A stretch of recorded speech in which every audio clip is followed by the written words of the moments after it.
We live in a world that shouts one message over and over: work harder, move faster, compete more fiercely. It tells us that success only belongs to those who exhaust themselves chasing it, glorifying burnout and calling it ambition. But what if that whole idea is wrong? What if there's another way? What if the ancient Stoics discovered a truth so powerful it flips this frantic race on its head?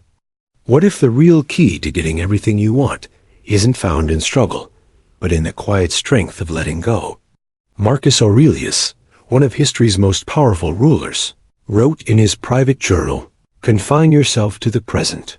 He knew that when we stop fighting the current of life and learn to move with it, something amazing happens.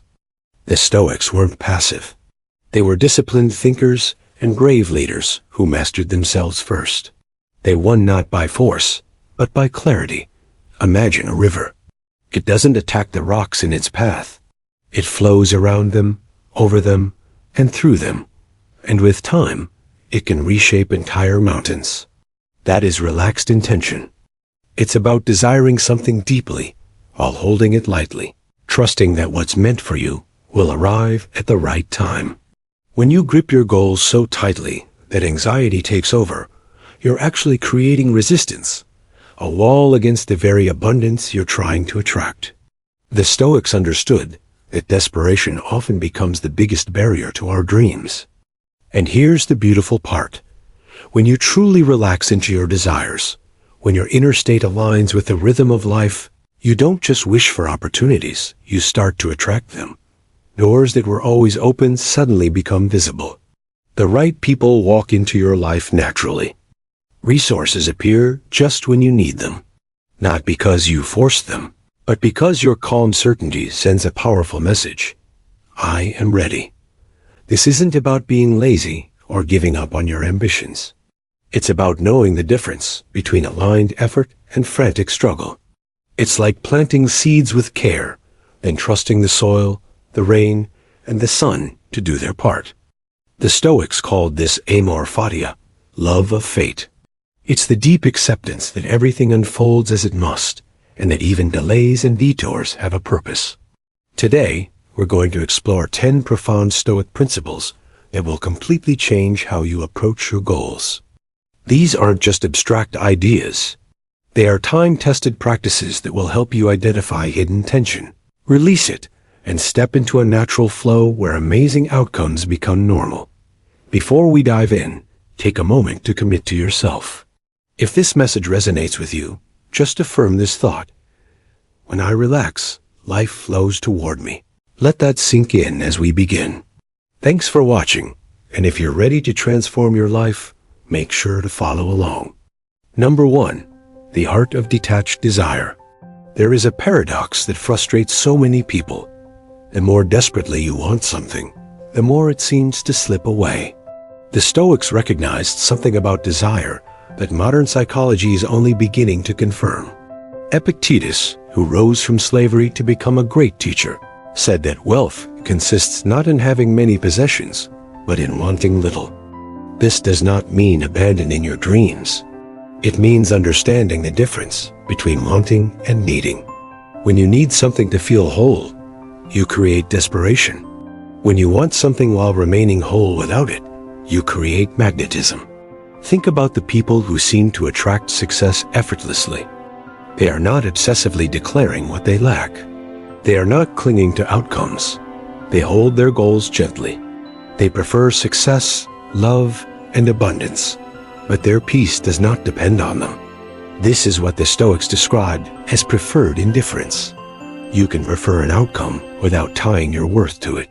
When you practice detached desire, you stop emitting the energy of lack. You begin acting from abundance before evidence appears. Decisions made from calm confidence lead to better results than decisions made from fear. True maturity is being able to say, I will pursue this fully, but I am at peace regardless of the outcome. That mindset creates space for outcomes even greater than the ones you imagined. Hold your greatest desire in your mind right now. Breathe deeply. Then say quietly, this or something better. Feel the pressure dissolve. Possibility expands the moment control loosens. Number 2. Present moment magnetism. Most minds live in places where power does not exist, either in regrets about the past or anxiety about the future. But real creation only happens now. Seneca wrote that true happiness is enjoying the present without anxious dependence on what is to come. This is not just poetic advice. It is practical power. When you are fully present, you notice opportunities others overlook. A casual conversation becomes a breakthrough. An intuitive nudge changes your direction. Presence heightens awareness, but it also shifts energy. Without the weight of regret or fear, you become open potential. That energy is magnetic. Consider the most captivating individuals you know. They are fully engaged. When they speak to you, they are with you. That is presence, and it draws people in. Ironically, when you stop obsessing about the future, you build a stronger one. When you stop escaping the now becomes fertile ground for growth. Your breath is your anchor. Whenever your thoughts wander into what if or if only, gently return to your breathing. Notice what you see, hear, and feel in this moment. This is not simply mindfulness. It is creation in action. Life unfolds where your attention rests. Number 3. The wisdom of accepted resistance. Obstacles are not optional. They are guaranteed. What determines your progress is how you relate to them. Marcus Aurelius wrote that the impediment to action advances action, that what stands in the way becomes the way. Resistance is not the enemy. It is the path. When challenges arise, many assume life is against them. They withdraw, they quit. But resistance often strengthens you for what you requested. Like a pearl forming around irritation, something valuable emerges from pressure. When you stop fighting reality and instead learn from it, you conserve energy. You redirect it into growth. Ask yourself during difficulty, how is this preparing me? Sometimes delay protects you. Sometimes rejection redirects you. Sometimes the closed door prevents you from walking into something misaligned. Trust that there is a perspective larger than your own. Number 4.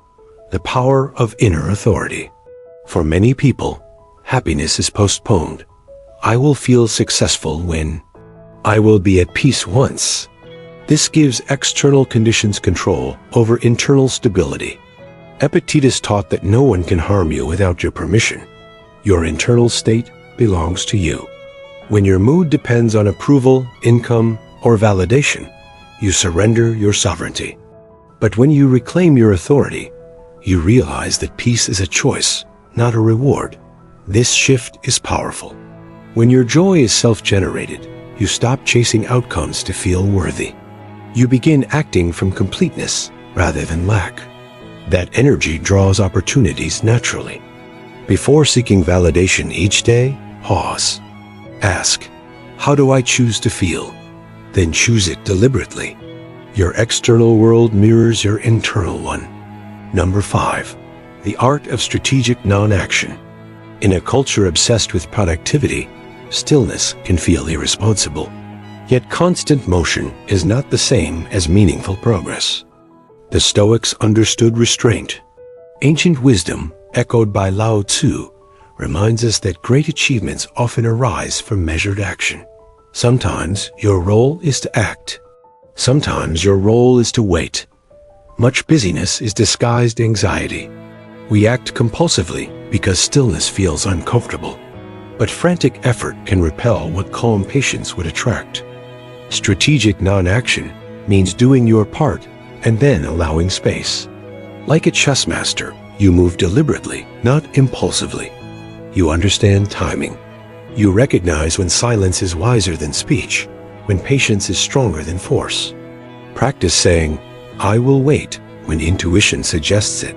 Notice how solutions surface when you stop pushing. Space invites clarity. Stillness invites alignment. The universe responds to those who can be steady enough to receive. As you continue reflecting on these principles, remember, manifestation is not about forcing reality to obey you. It is about aligning yourself so completely with truth Presence, resilience, authority, and patience that reality naturally collaborates with you. Relax your grip. Stand fully in the present. Welcome resistance as refinement. Reclaim your inner sovereignty. Act when aligned. Wait when guided. And repeat quietly to yourself, when I relax, life moves toward me.